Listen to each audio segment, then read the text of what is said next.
Hey, hello, hi! Today I want to talk to you about some bookstores that you should absolutely visit in Europe, even if you are not a book lover. I'm also going to give you a few reasons to visit each bookshop that don't have anything to do with books, just for those people that you bring along with you that might not be interested in books but that are interested in like architecture or board games or something. There's something for everyone here. We're going to go on a little journey throughout Europe. Of course, I know that Europe is big, I live in it, I live in that continent, so I know that you can't do everything. But this is just a nice start to discovering bookshops in Europe. Let's start with a very famous one, and I want to get this one out of the way because most people know about it, but it left a good impression on me and I want to talk about it anyway. Livraria Bertrand in Lisbon. I hope I'm pronouncing it right, but I don't speak any Portuguese, so yeah, please excuse me. Livraria Bertrand is the oldest still operating bookshop in the world. And what I found so fun about this bookshop is that it really captured Lisbon in its own building. Like the outside is decorated with tiles, which you see all around Lisbon. And also the way that it's decorated, it's very old, like the bookshelves are like this sturdy, deep wood, which is really great to look at. And you can just feel the atmosphere in there.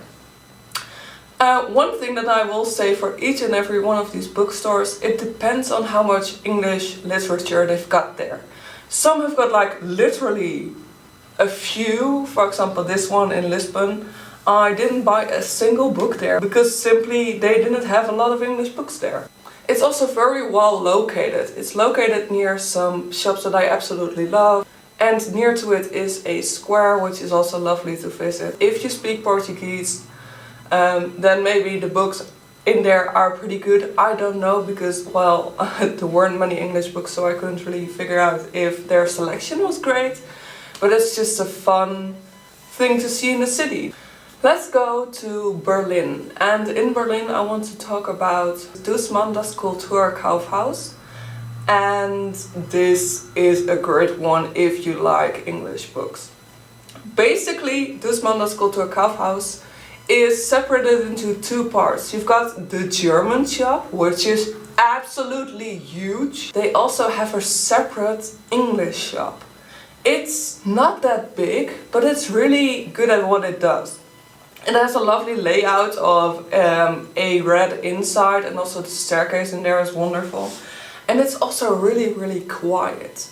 At least when I was there only once. Their selection was quite good. They had a bit of every genre and they also kept up with the trends. There were new releases that I had difficulty finding in other shops. This is a very good one if you are looking for a book in English and you can't find it in regular German stores like Thalia.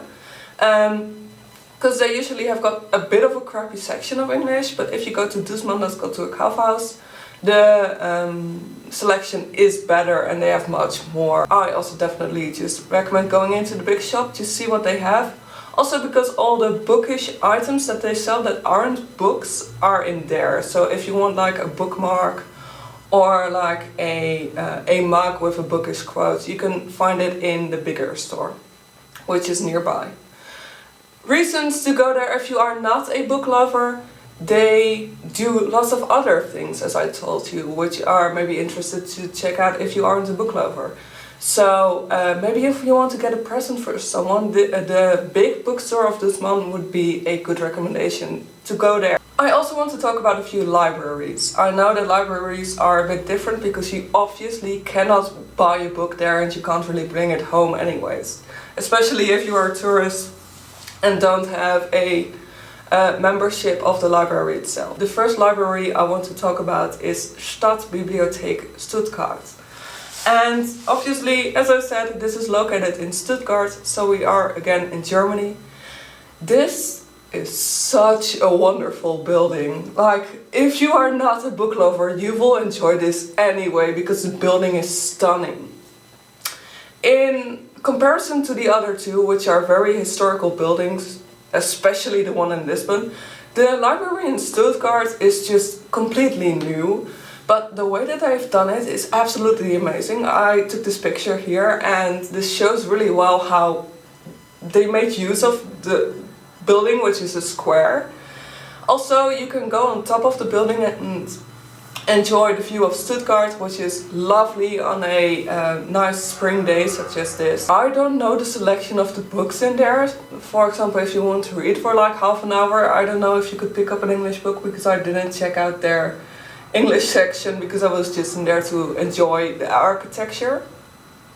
But basically this is just a nice way to see what cities have to offer their inhabitants. And this, yeah, it blew me away that they dedicated such a big building just to books.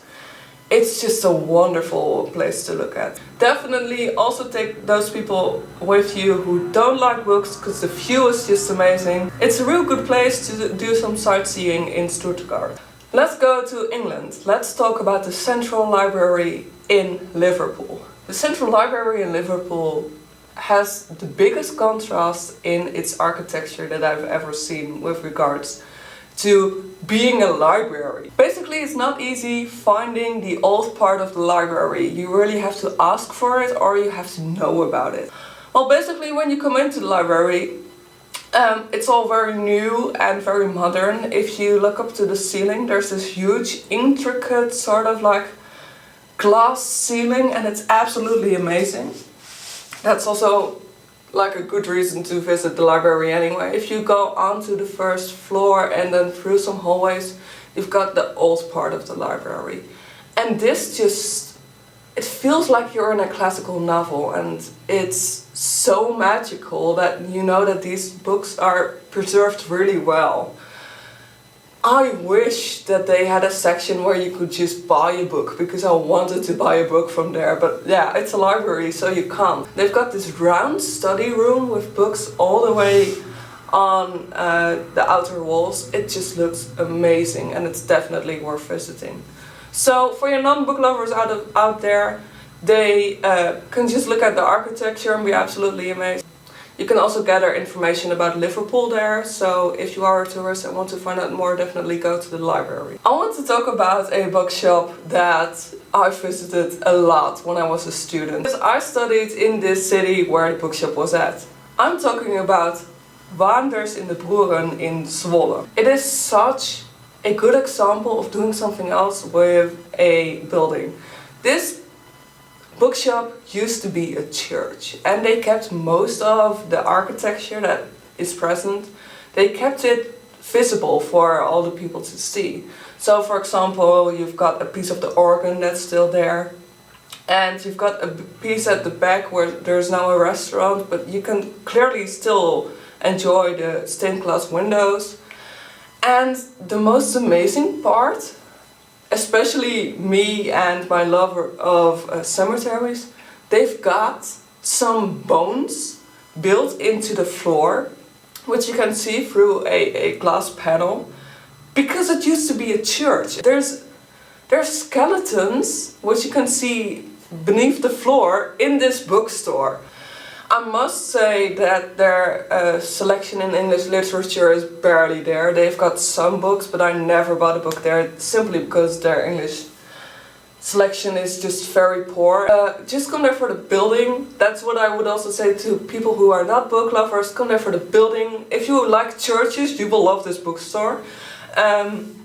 It's just something that's very near and dear to my heart because I've visited it a lot of times. This might be a strange one, but I want to talk about the American bookstore in Krakow. I've been to 3 cities in Poland and what I found is that they just don't really have a big selection of English books anywhere. In any bookstore in Poland, they don't really do English books. When I was in Krakow, I found this teeny tiny bookstore that only did English books and that was called the American Bookstore. The architecture is not great. It's this tiny store. It's hidden in a small street, but I just thought that the vibe was really good. I bought a book there, and yeah, their selection mostly focuses on English classics, but they have also got some more recent things. Genres such as fantasy and horror were very few. I admit that this bookstore might be the least interesting for people who don't like books, because there's not much to see. But it does have an advantage if you're going with a book lover. That book lover will probably spend a quarter of an hour in that bookstore and be done anyway, because the shop is so small. So you won't lose them for like 2 hours browsing books, because that simply can't happen. So yeah, just go around the corner. There's, I believe, an ice cream parlor around the same street. Just get an ice cream and let your book lover do their thing. They'll get out there in a short while. The last bookstore that I want to talk about is Heifers in Cambridge, England. I look back on this with such pleasant memories, because Heifers is like a real treat for everyone. Even if you are not a book lover, you can definitely spend time there and find out all the great things. I always drop my boyfriend off at the board game section if we were ever in a bookshop, because he loves board games and I love books. And so, for example, Heifers is a great example of being able to keep everyone happy. Their selection of fantasy is really good. They've got these little plaques that some bookstores also work with. I've seen it in multiple bookstores, where their employees can write reviews of books. So, for example, there was a little one about The Light of Locke Lamora by Scott Lynch, and it just gives a personal touch to that bookstore, which I thought was really fun. They've also designed the store in such a way that you've almost got like these windows filled with books. It's more of like a peeping hole. So you've got a shelf and the middle part is missing, so you can actually see through the next shelf. I definitely recommend this one if you are looking for a whole complete picture of everything that a bookstore has to offer. I will leave some bookstores that I didn't have time to talk about in the pinned comment down below. You can find bookshops there that I definitely recommend visiting. Let me know if you have some favorite bookstores in Europe or anywhere in the world. I hope you enjoyed this video. If you did, please give it a thumbs up. And if you like me, please subscribe.